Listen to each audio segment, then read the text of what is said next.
Assalamualaikum,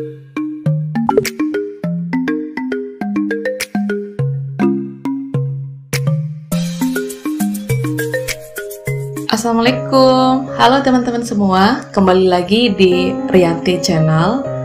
Aku senang banget bisa menyapa lagi teman-teman semua, dan aku doain semoga teman-teman di rumah tetap sehat, tetap semangat, dan tentunya semoga kita selalu dalam lindungan Sang Pencipta ya, dan tetap bisa berkreativitas walaupun dalam masa-masa pandemik saat ini.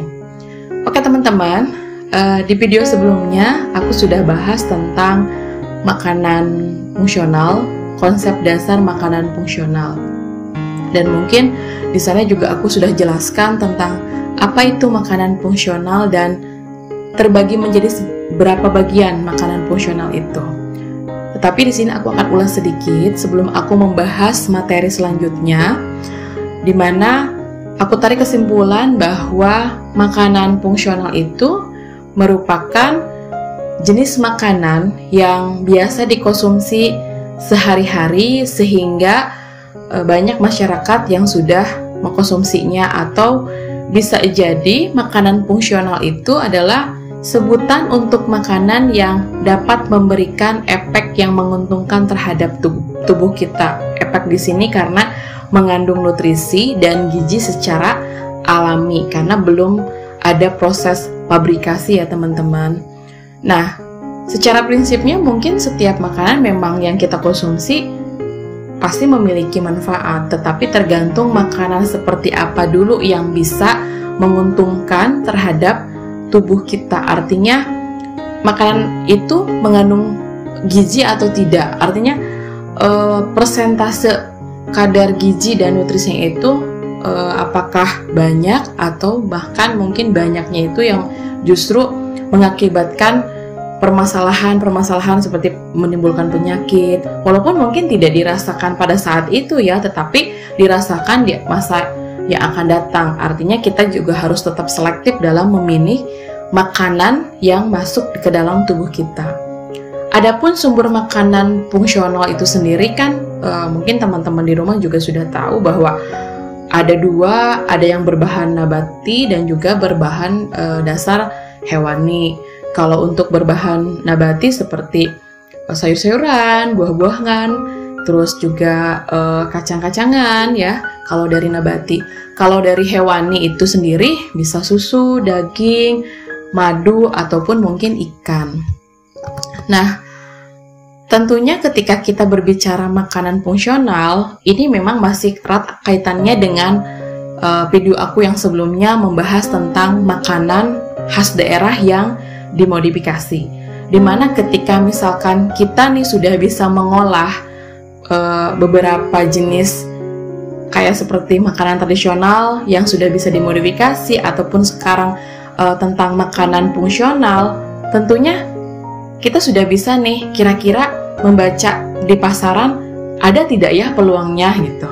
Setelah mungkin sudah kita analisis, sudah kita telusuri, ada peluang bisnisnya. Tetapi tinggal kita dalami saja.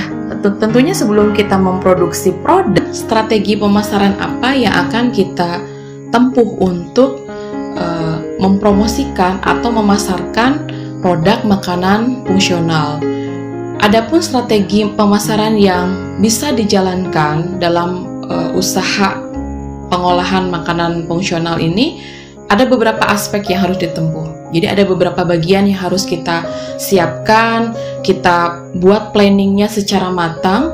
Di antaranya yaitu yang pertama adalah area pemasaran. Artinya kalau area pemasaran itu kaitannya dengan jangkauan aktivitas kegiatan pemasaran produk kita sejauh mana dan sampai mana yang akan kita gunakan atau yang akan kita capai. Tetapi kita juga harus memperhitungkan kalau misalkan jangkauan ini bisa mengcover semua calon pelanggan, terus juga mungkin nanti calon klien dan juga mitra kerja yang nanti akan bekerja sama dengan perusahaan yang bergerak yang sedang kita jalani ya, maksudnya yang sedang kita tempuh ataupun yang sedang kita persiapkan. Jadi jangan sampai ketika kita memilih area pemasaran tanpa kita melihat dulu pangsa pasarnya atau areanya atau jangkauannya seperti apa gitu, asal memilih saja. Kan itu pun akan berpengaruh ke depannya untuk pemasaran produk kita. Yang kedua yaitu segmentasi pasar, dimana kalau segmentasi pasar itu sendiri itu kaitannya tentang kegiatan membagi-bagi pasar. Artinya kita ada proses pengelompokan pasar. Kita akan bagi sasaran pasar produk kita seperti makanan fungsional. Siapa? Kita akan bagi berdasarkan apa? Kan ada yang berdasarkan kebutuhannya, ada yang berdasarkan karakteristiknya, ada bahkan mungkin yang berdasarkan usia, atau mungkin juga ada yang berdasarkan kebutuhan produk yang diinginkan oleh konsumen. Jadi kita pun harus sudah mempersiapkan, bahkan kita sudah sudah memplanning dan sudah membagi, bahkan tidak hanya memplanning, kita sudah harus terjun membagi-bagi sasaran pasar kita agar ketika produk kita launching ke pasar itu sudah tinggal masuk saja sesuai dengan target dan sasaran pasarnya. Yang ketiga yaitu metode pemasaran. Artinya kalau metode pemasaran ini kaitannya tentang cara apa sih yang akan kita tempuh dalam memperkenalkan produk kita, apalagi produk makanan fungsional itu bisa dikatakan mungkin produk yang dilaunchingkan baru gitu. Bagaimana konsumen bisa langsung mengenal produk kita? Apa sih yang menjadi ciri khas produk kita? Tentunya kan ada beberapa metode pemasaran yang bisa kita gunakan. Seperti kalau kaitannya dengan pemasaran ya, kita kan nanti akan bekerja sama dengan warung atau mungkin dengan toko-toko atau bahkan outlet. Terus selain itu juga kita harus gencar melakukan promosi, entah itu mungkin yang sekarang populer ya, biasanya promosi yang lebih cenderung populer itu dengan menggunakan media sosial, Instagram, Facebook, Twitter, ataupun mungkin media yang lainnya.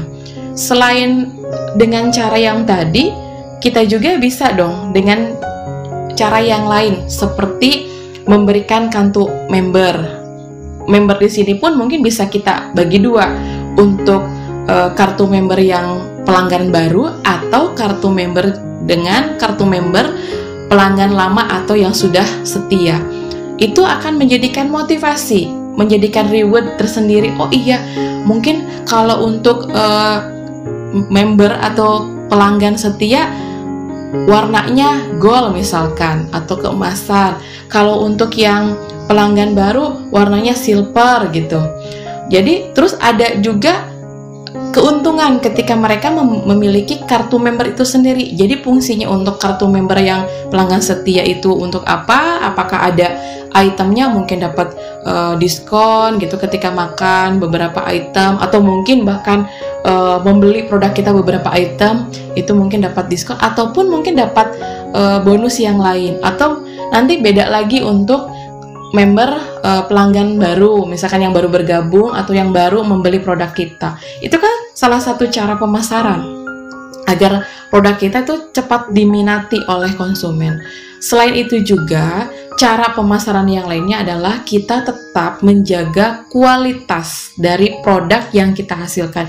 Jadi jangan sampai ketika ibaratkan produk kita yang sebelum launching ini kita memaksimalkan sedemikian rupa bahan-bahannya, bahan baku, proses produksinya, terus juga sampai packing dan lain sebagainya itu hampir mendekati sempurna maksudnya.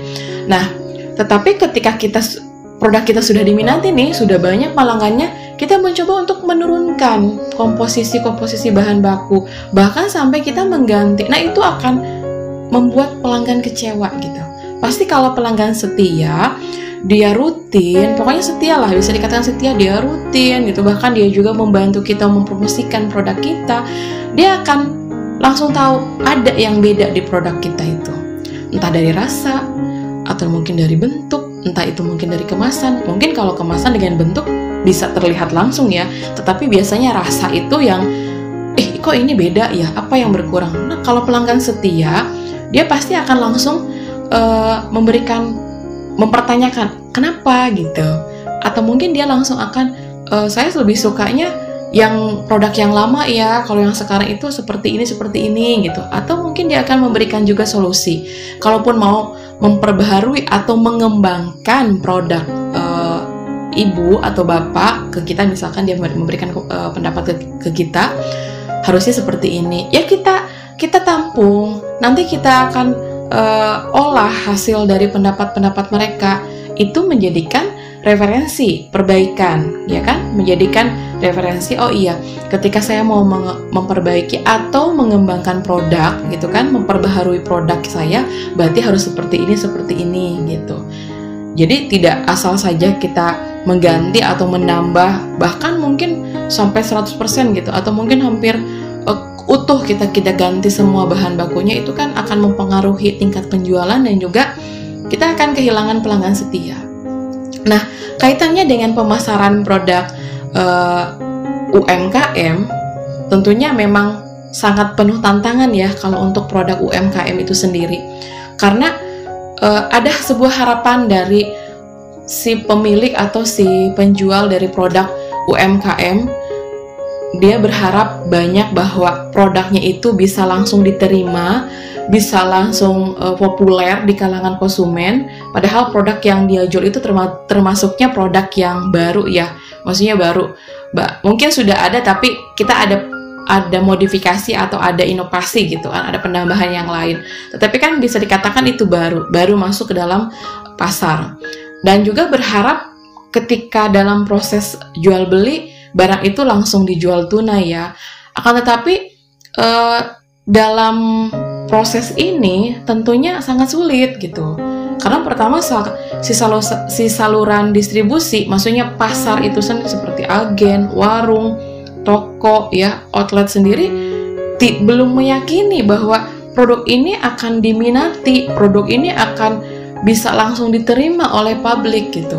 Makanya mungkin dari sana bahwa produk yang dihasilkan dari UMKM itu biasanya kebanyakan ya, sebagian besar sistem pemasaran yang digunakan atau disarankan itu yaitu menggunakan sistem konsinyasi. Mungkin teman-teman di rumah sudah ada yang sering mendengar istilah konsinyasi itu sendiri ya, bahwa kalau sistem konsinyasi itu biasanya digunakan untuk produk-produk makanan ya, dalam arti produk makanan di sini yang dihasilkan oleh UMKM. Apa sih sistem konsinyasi itu? Nah, sistem konsinyasi itu diartikan adalah sebuah sistem kerja dalam pemasaran di mana pemilik barang menitipkan produknya ke pemilik warung atau pemilik outlet ya, atau mungkin bisa dikatakan saluran pemasarannya, saluran distribusi produk, tetapi tidak dibayar secara langsung. Akan tetapi dibayarnya itu pada periode waktu tertentu sesuai dengan produk yang terjual. Itu pengertian sistem konsinyasi. Jadi dalam konsinyasi di sini kita melibatkan dua pihak yang saling terikat dengan perjanjian jual beli barang gitu. Dan dalam perjanjian konsinyasi ini biasanya kalau ada istilahnya, ada sebutan tersendiri. Untuk pemilik barang yang menitipkan barangnya itu biasanya disebutnya konsinyor. Sedangkan untuk pihak pedagang yang menerima barang titipan yang akan dia jual itu dia disebutnya konsinyi. Sementara barang titipan yang akan diperdagangkan sebagai objek dalam perjanjian konsinyasi itu disebutnya adalah barang konsinyasi. Jadi ada tiga persyaratan dalam sistem, atau mungkin tiga istilah ya, biar mungkin lebih aku sederhanakan bahwa itu tiga istilah dalam sistem konsinyasi. Ada konsinyor, yaitu orang yang memiliki barang yang akan dititipkan. Terus juga ada pihak pedagang yang nanti menerima barang titipan, itu biasanya disebutnya konsinyi. Sedangkan barang yang dititipkan itu disebutnya barang konsinyasi.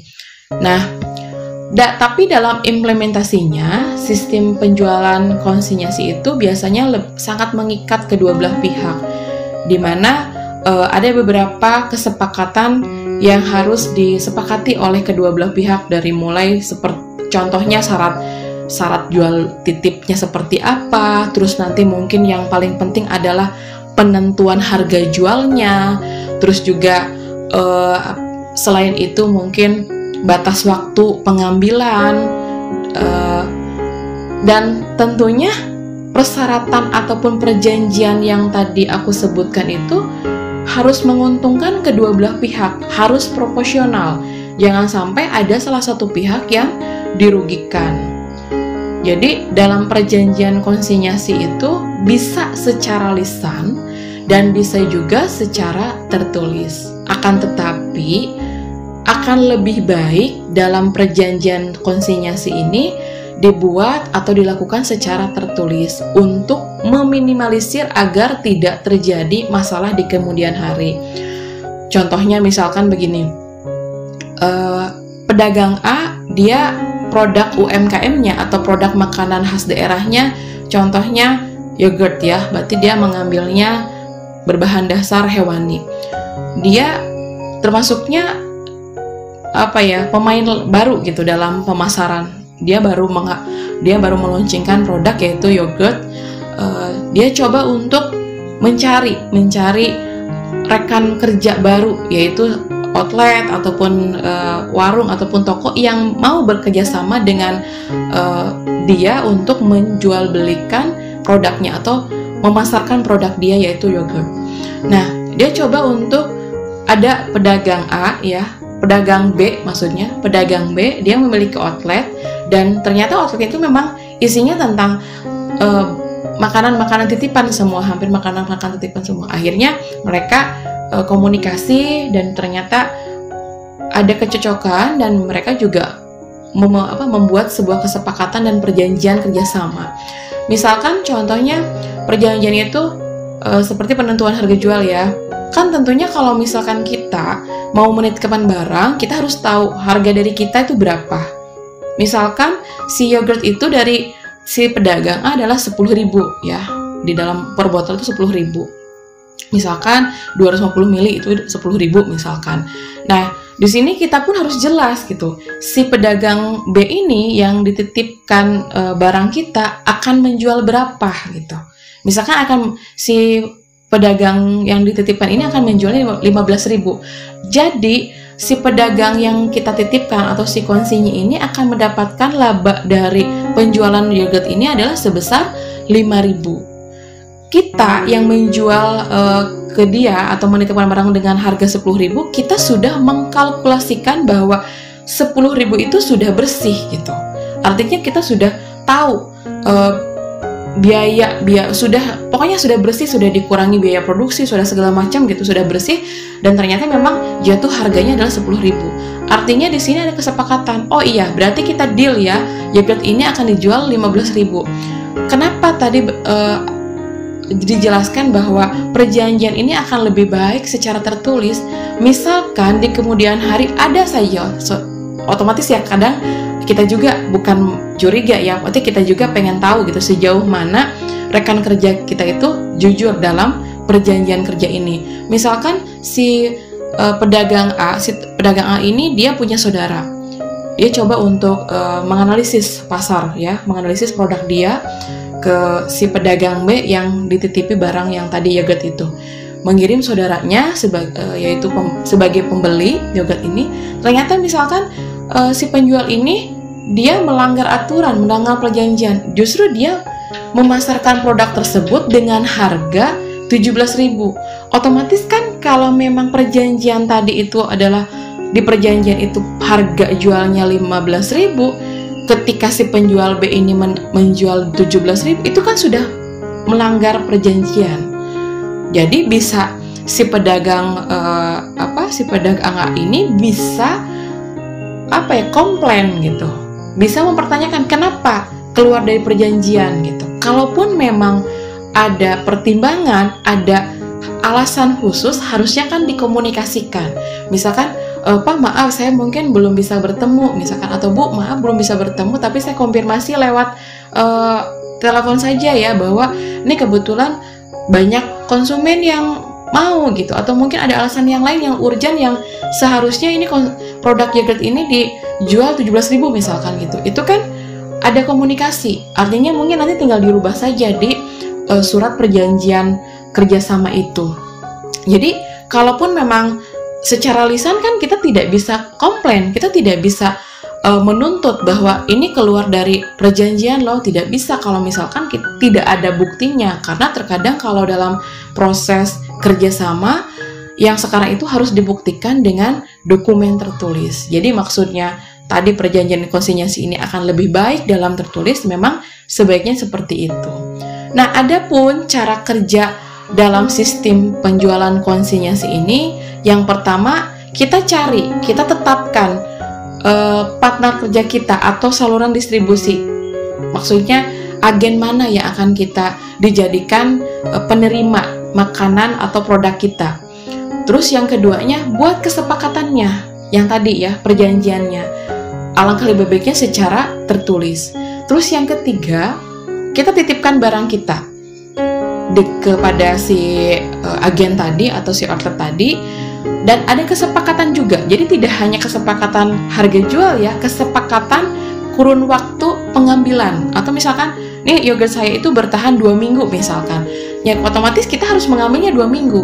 Atau ketika kita mungkin tidak hanya mengisi ke outlet itu saja, si pedagang outlet ini bisa mengingatkan kita, maaf Pak, Bu, ini yogurtnya sudah masuk masa kurun ketetapan ya, misalkan sudah 2 minggu, sudah lebih dari 2 minggu, silahkan diganti dengan yang baru misalkan. Syukur kalau memang sebelum 2 minggu itu produk kita sudah laku, otomatis kan kita tinggal mengisi saja dan kita tinggal mengambil hasil dari penjualan yogurt sebelumnya gitu. Jadi kita juga harus ada kesepakatan kurun waktunya.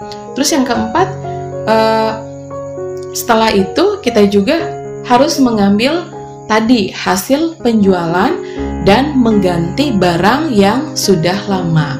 Artinya kalau misalkan ada yang tersisa, kita mengisi 10, terus tersisa 2, walaupun hanya 2, walaupun kita tahu sebenarnya yogurt ini bertahan 1 bulan gitu, tetapi kan sudah tertuang dalam perjanjian konsinyasi bahwa ini hanya akan dititipkan selama 2 minggu. Jadi kita harus menarik setelah kurun waktu 2 minggu itu, kita ganti dengan produk yang lainnya, agar kita pun sebagai pedagang yang menitipkan barang tidak melanggar aturan dalam perjanjian konsinyasi itu sendiri. Jadi kalau sistem konsinyasi itu teman-teman biasanya digunakan untuk produk-produk makanan atau produk-produk UMKM yang biasanya itu tidak memiliki bisa dikatakan masa kadaluarsa yang terlalu lama gitu, maksudnya nggak sampai bertahun-tahun gitu. Misalkan kalau di sekolah gitu kan ya, di sekolah ada kantin siswa atau ada kopsis, biasanya suka ada yang menitipkan makanan seperti mungkin ada yang menitipkan puding, roti, atau mungkin cemilan yang lainnya. Itu yang mereka gunakan adalah sistem konsinyasi, karena produk yang tadi dititipkan seperti gorengan, roti, atau mungkin puding, es, ataupun apapun, itu termasuknya adalah produk makanan fungsional, atau bisa dikatakan itu adalah produk makanan UMKM begitu. Jadi kalau untuk konsinyasi itu sendiri, dia memiliki beberapa persyaratan. Harus ada pihak yang menitipkan barang, terus pihak yang biasanya disebut dengan istilah konsinyor, ada juga pihak yang dititipi barang ya, yaitu biasanya disebut dengan istilah konsinyi, sedangkan barang titipannya sendiri disebut barang konsinyasi. Oke teman-teman, mungkin itu tentang pembahasan sistem penjualan konsinyasi. Nanti next pertemuan aku akan bahas tentang materi yang lain yang masih berkaitan tentang bab pengolahan makanan dalam mapel kewirausahaan ya teman-teman. Semoga apa yang aku sampaikan tadi bisa menjadikan inspirasi buat teman-teman, dan semoga teman-teman suka dengan video-video aku. Dan jangan lupa tetap like, komen, subscribe, dan jika teman-teman suka silakan share sebanyak mungkin. Terima kasih. Assalamualaikum.